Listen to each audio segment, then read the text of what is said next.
Ayan, yung nakaraan naglagay tayo ng Nipro Music sa stock horn. Stock horn lang talaga yung tunog niya. Tapos yung dual horn naka Nipro. Kaya ang gagawin natin kasi yung stock horn naka Nipro Music at saka yung dual horn naka Nipro Music din.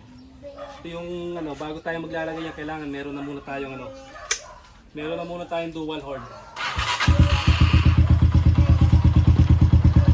Kasabay na rin pati yung passing natin dyan, pati yung ating passing light. Ito yung stock horn natin. Ito yung ating dual horn. Stock horn, dual horn. Parehas natin lalagyan siya ng Nipro Music. Ito yung Nipro natin, dito natin pupwesto. Dito natin pupwesto yung Nipro natin. Tapos dito.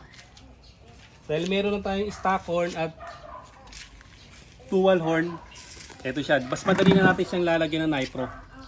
Ito yung Nipro natin Pag meron na kayong dual horn at stock horn, hanapin nyo lang yung number 87 ng relay. Ito yung 87 ng relay sa may dulo. Ito siya Sa tapat siya ng number 30. Dulong-dulo kasi yung kaliwat kanan niya yung 87. Dito lang kayo magpuputol. Putulan niyo din tong na to. Ito siya Number 87 ng number 87 ng relay. Ganito lang, napaka-simple lang nito. Pagputol nyo,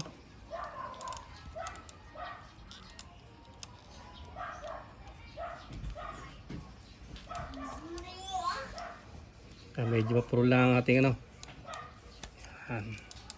pulin nyo lang siya. Ito yung papuntang busina.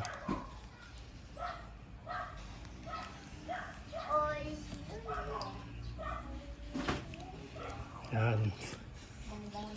Yung papuntang busina, ilalagay natin yung kulay blue o kaya yung kulay brown o kaya pagsamahin nyo siya. Pwede rin siya pagsamahin. Yung dalawa ilalagay natin.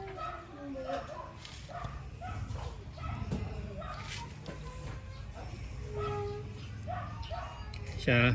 Tapos itong kulay red, ito yung sa papuntang relay. Ito siya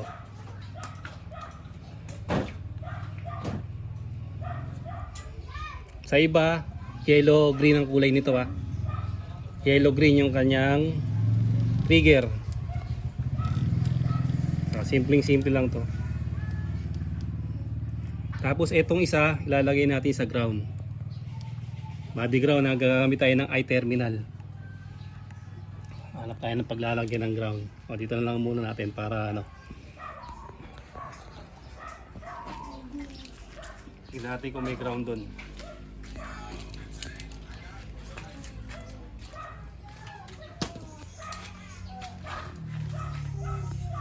Kung may ground dito, nakakabit tayo Yun. Dito na test natin yung ground. Dito sa kabila test natin. Okay. Malakas yung ground natin Temporary lang to, pero pag kayo gamit kayo ng I-terminal ito lang to para matesting agad natin siya.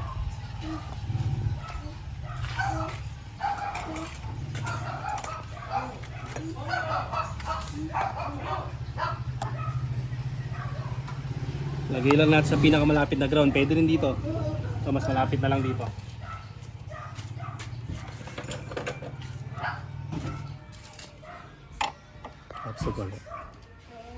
Gagamit lang kayo ng I-terminal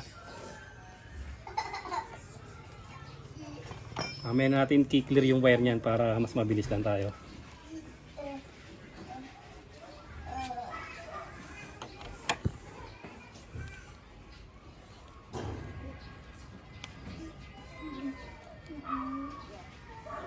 Check lang natin, kinabitan natin ng ground kung siya. Nakuha natin yung magandang ground. Kasi kung di maganda yung ground, di naman magtutunog ng maganda. Dito. Okay yung ground natin Okay na siya kasayan. Kahit alin sa dalawa, pwede yung pagsamahin Okay. Kahit alin dito, kuhanin nyo yung isa, pwede. O, pwede yung gawing pampasing yung isa. Yung brown o yung blue. Pwede rin isang pagsamahin at pwede rin isa lang. Testing na natin. Passing line tayo pag nasa gitna ha. Pag nasa gitna, passing lang tayo dyan, oh. Tapos stock horn natin. Stock horn.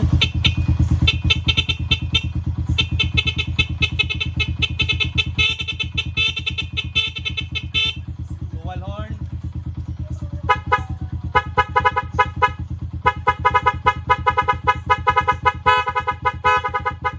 Stock horn.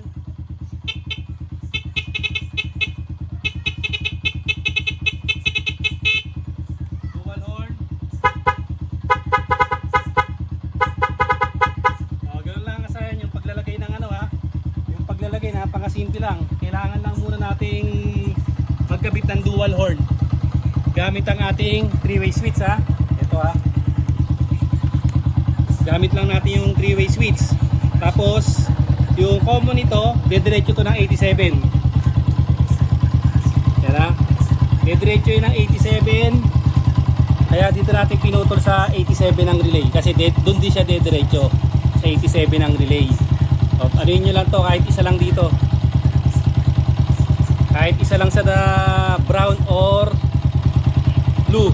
Pwede yan. Walang magiging problema kahit magkapalitan yan. Ganun pa rin yung magiging ano yan. Suma total yan. Ganun pa rin ang suma total kasayan ha. Kahit alin ha. O, pasinin nyo. Napakabilis na paglalagay lang nito kahit anong motor to. Ang model lang natin ay TMX ano, model lang natin TMX 125.